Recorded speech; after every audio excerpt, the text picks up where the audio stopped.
Mary enjoyed an idyllic childhood in France where she bounced about luxurious French palaces like a kind of upmarket gypsy traveller, albeit one that Jimmy Carr would never dream making a joke about.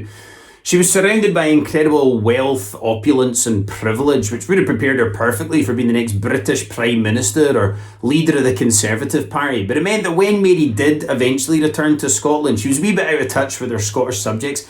If France was grand designs, then Scotland was very much homes under the hammer. Mary had long since moved on from tatty scones to croissants a long time ago.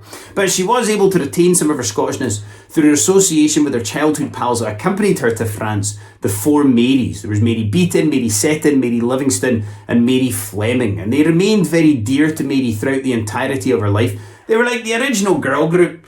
You know, although they were all Scottish, I suppose they were all Ginger Spice. And like most girl groups, we only really remember or care about the main one. But they were very dear to Mary. And Mary, she would continue to converse with the four Marys and Scots while they were in France, which meant she could still speak Scots when she returned to Scotland. Although most folk here thought she was kind of kiddie on Scots. I'm sure her accent wasn't as bad as Gerard Butler's, but nonetheless.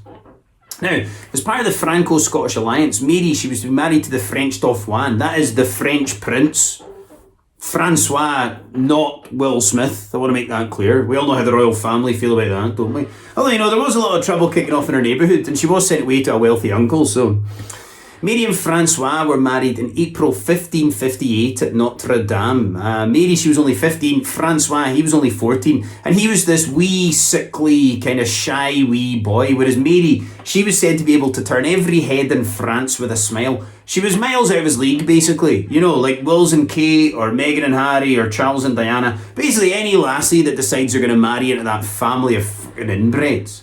And so Mary, she was now Queen of Scotland, Queen of France, with a legitimate claim to the English throne as well. She was the most powerful person in Europe, #1 in the world, had loads of titles, and was able to do it without being an arrogant, anti-vaxxing prick as well.